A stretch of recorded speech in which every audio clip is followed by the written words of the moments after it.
Saludos y bendiciones para todos y para todas en este espacio de reflexión en el camino, en el que pretendemos siempre compartir algunas reflexiones, algunas ideas que nos parecen que pueden tener valor y pertinencia para la vida de todos y de todas. Y hablando de pertinencia, en estos días el mundo ha visto con una mezcla de incredulidad, de dolor y hasta de coraje lo que ha ocurrido particularmente con las políticas migratorias en los Estados Unidos y esta escena que hemos visto en distintos aeropuertos de los Estados Unidos con relación a los viajeros y a las personas que vienen de ciertos países, específicamente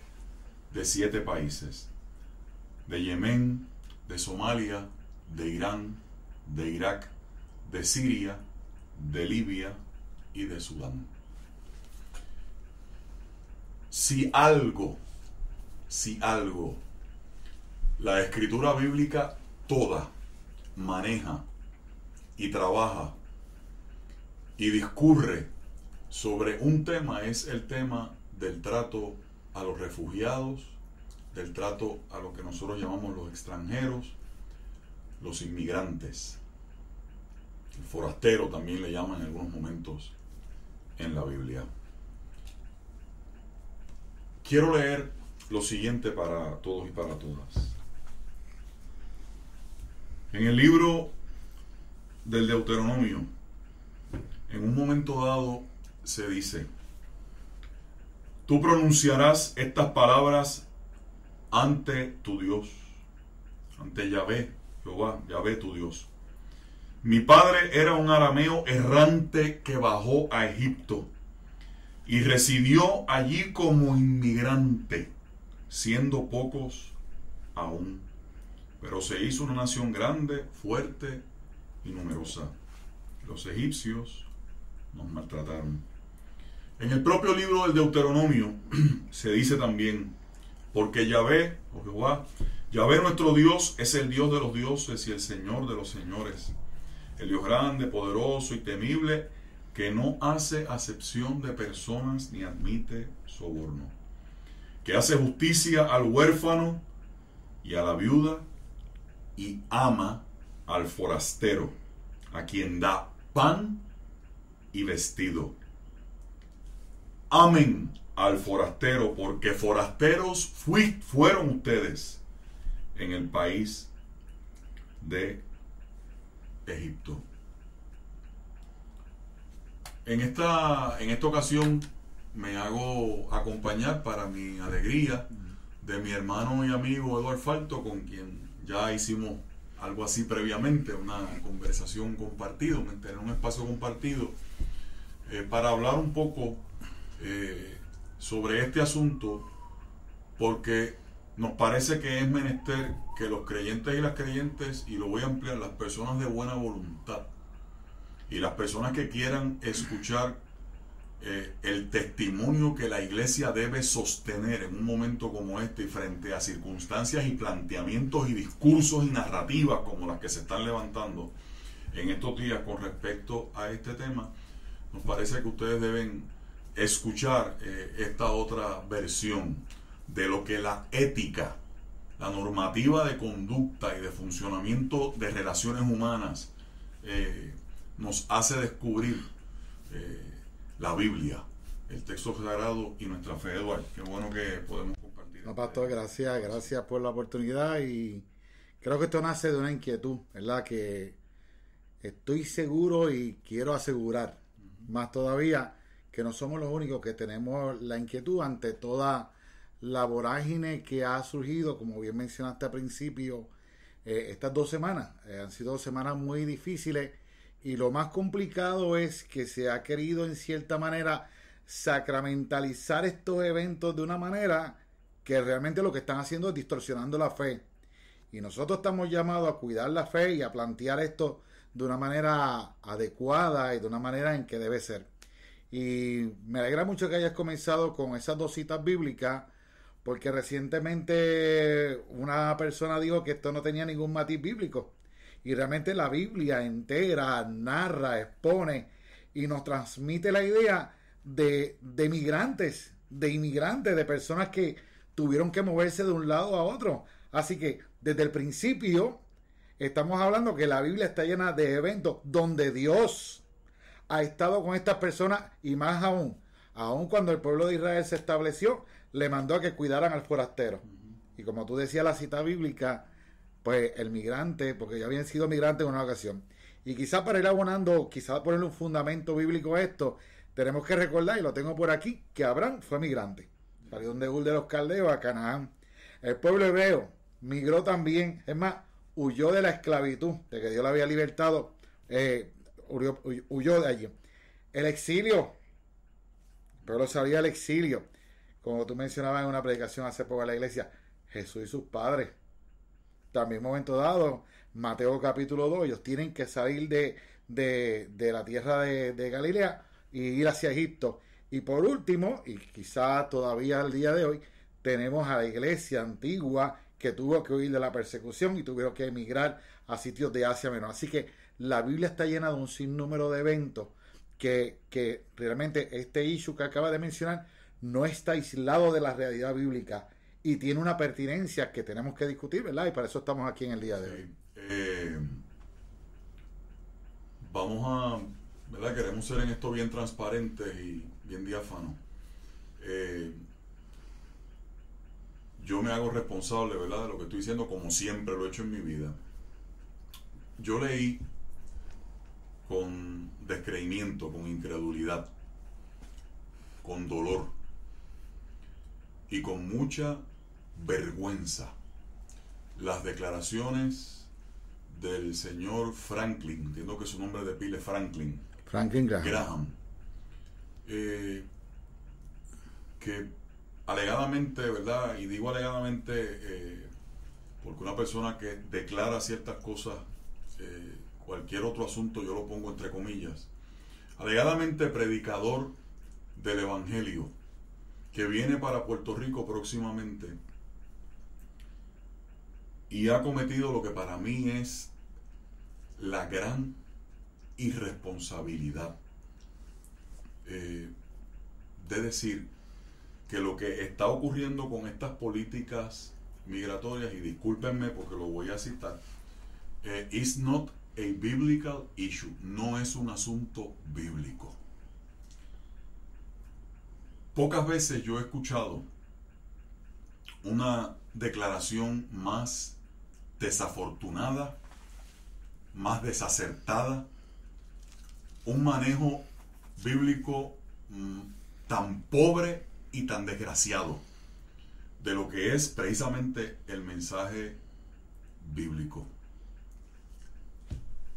Toda la Biblia está llena de alusiones a cuál debe ser, y vuelvo a mencionarlo ahorita, a cuál debe ser la ética, el modo de proceder, el modo de relacionarse con ese que llamamos el otro y la otra, el distinto, el diferente, el que viene de otro marco social, de otro marco cultural, de otro marco religioso. La Biblia está llena de señalamientos, por eso leímos solamente esos ahorita y Eduardo hizo esa alusión, llena. Las exigencias de los profetas, precisamente para señalarle al pueblo las conductas en las que Dios se hace presentes. Muchas de esas conductas en las que los profetas advierten que Dios sí se hace presente y está aliado con esas conductas, tienen que ver con el trato a la viuda, a los niños, a los ancianos, a los más débiles, a los más desfavorecidos y a los forasteros, a los extranjeros, a los inmigrantes. Solamente le leímos una de ellas, yo puedo añadirle otra en este momento. En caso de que un hermano tuyo, dice el Levítico, empobrezca y sus medios para contigo decaigan, tú lo sustentarás como a un forastero o peregrino para que viva contigo. Más en otro momento, perdón, del testimonio bíblico, me permito compartirlo con ustedes. Dice lo siguiente: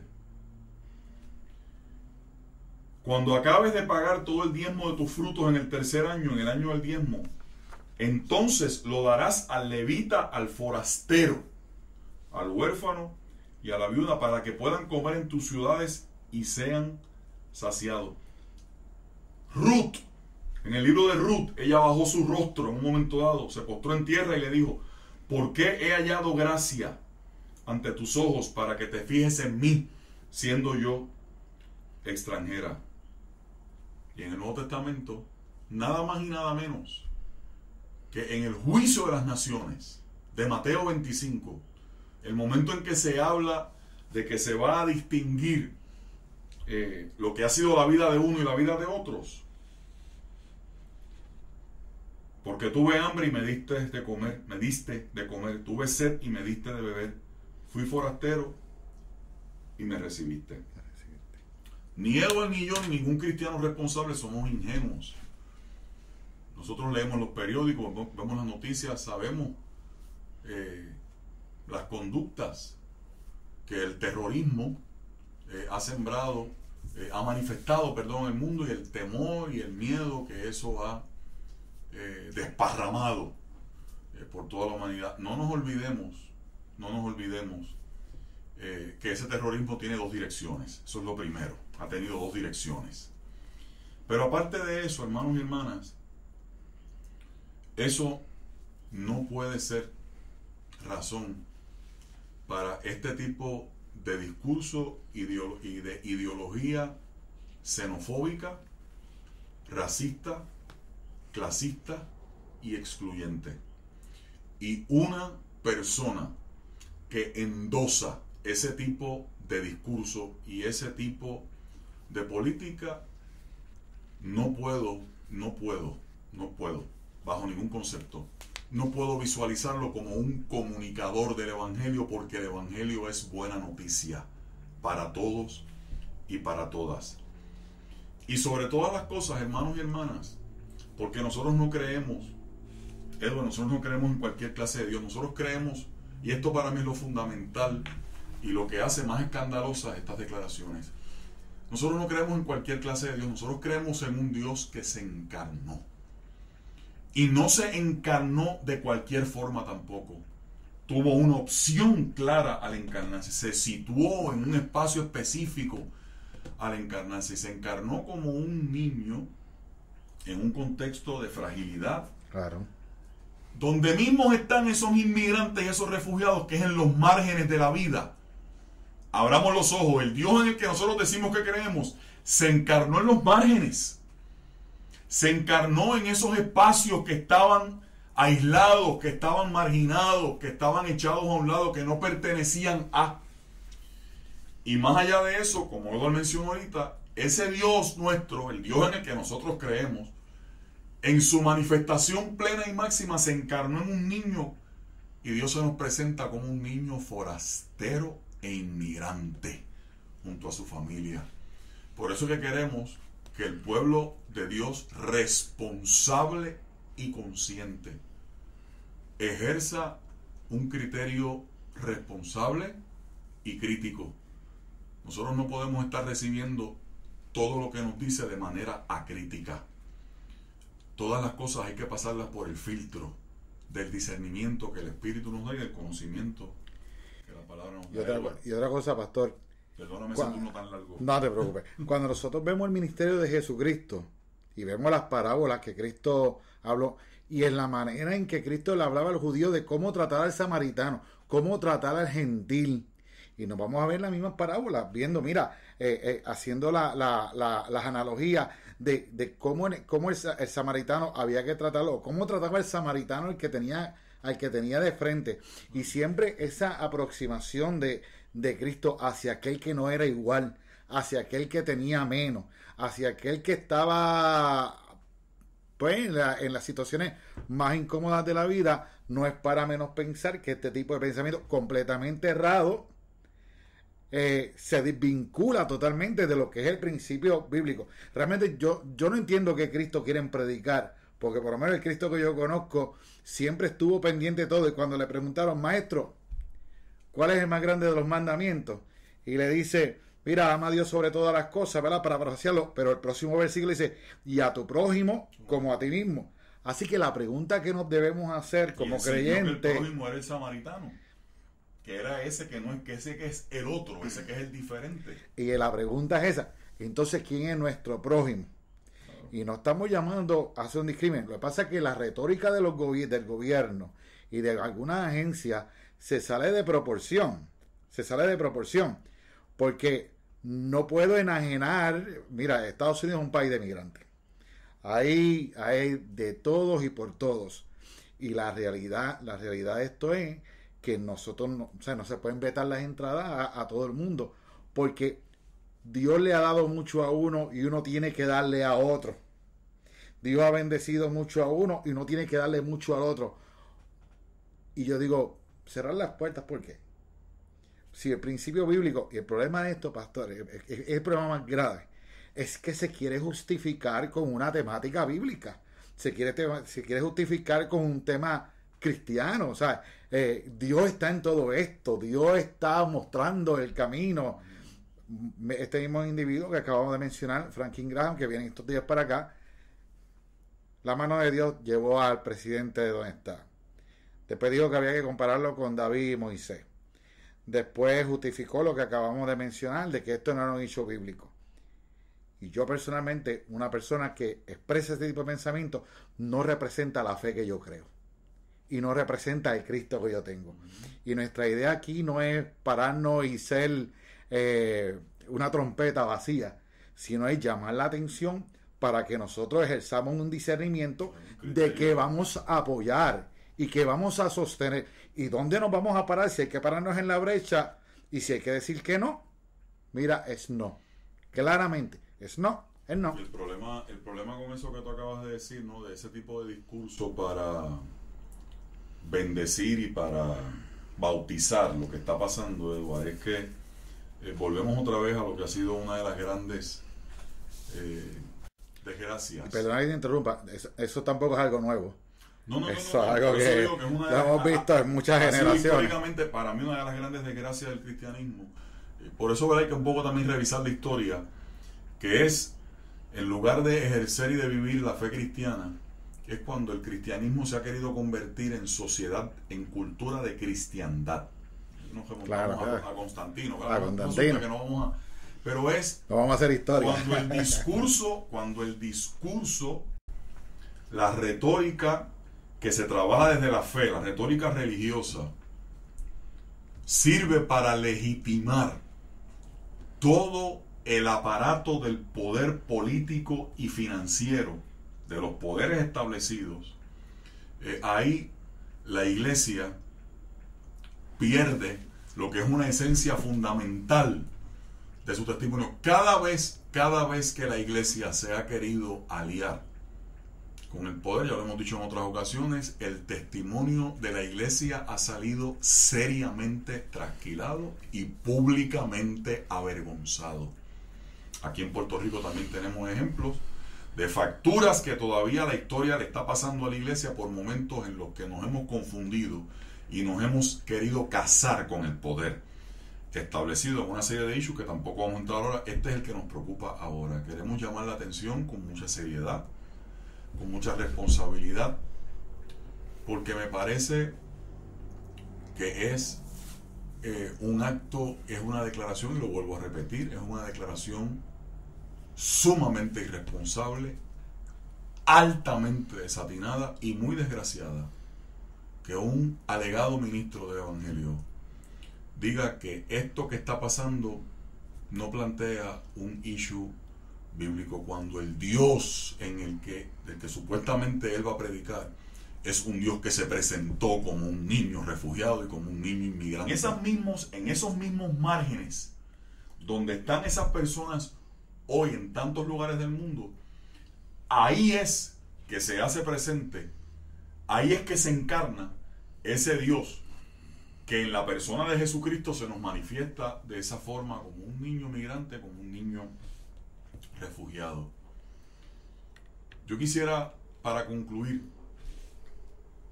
compartirles las palabras del escritor bíblico en el libro de los Efesios. Porque Él es nuestra paz, que de ambos pueblos hizo uno, derribando la pared intermedia de separación, aboliendo en su carne las enemistades, la ley de los mandamientos expresados en ordenanzas, para crear en sí mismo de los dos un solo y nuevo ser humano, haciendo la paz. Y mediante la cruz reconciliar con Dios a ambos en un solo cuerpo, matando en ella las enemistades. Eduardo. Definitivamente, pastor, y una de las cosas importantes es que nosotros como creyentes tenemos que estar pendientes y velando, ¿verdad? Y tener esta mente dinámica ante las cosas que vamos viendo, porque la palabra ha sido clara, y lo hemos visto hoy, del Dios que se ha revelado a nosotros y se reveló como un niño migrante. Y cuando nosotros vemos el mundo y las situaciones que pasa y vive, lo menos que debe ser un cristiano es hacer una muestra de amor, ¿verdad? Hacia aquel que tiene... de texto contacte por ahí que sacamos para... No los Yo compartimos conté todos para no cansar a la gente. 25 textos bíblicos que la Biblia... En una búsqueda así rapidita. Sí, esto fue una búsqueda. 25 citas bíblicas, algunas parábolas de Jesús y 6 eventos que están narrados en la Biblia, desde el Génesis hasta prácticamente el libro de Hechos, donde prácticamente se expresa claramente la experiencia de la emigración de los personajes bíblicos. La fe cristiana es maravillosa. Yo vivo y quiero vivir apegado a esa fe. Tiene cosas maravillosas, y por eso también es que los creyentes de buena voluntad, los creyentes responsables, tienen que asumir la responsabilidad de pasar por el filtro crítico, por el filtro del discernimiento del propio Espíritu y de los contenidos que la Escritura nos regala, y sobre todo los contenidos de la palabra por excelencia, la palabra con P mayúscula, que es Jesús de Nazaret, que es Jesucristo. Tenemos que pasar por ese filtro las cosas que recibimos, porque no podemos así tragarlas y asumirlas acríticamente porque venga de X o de Y procedencia, de persona o de lugar. Así que hemos querido tal vez provocar un diálogo, una reflexión en ustedes, hermanos y hermanas, para que el testimonio público que la iglesia dé, que la iglesia ofrezca, sea un testimonio saludable, un testimonio que impulse unos niveles de convivencia justos, de solidaridad, de empatía, como son los valores fundamentales de este evangelio maravilloso que se nos ha legado, y decirle a toda la gente que nos pueda estar escuchando, ¿verdad? Que por favor reciban, analicen, ponderen esta palabra esta reflexión, que hemos compartido, y usted también tiene obviamente su espacio para llegar a sus propias conclusiones. Gracias a todos y a todas. Gracias, Edward, gracias por la invitación. Compartido este ratito, y nos seguimos viendo con Jesús en el camino.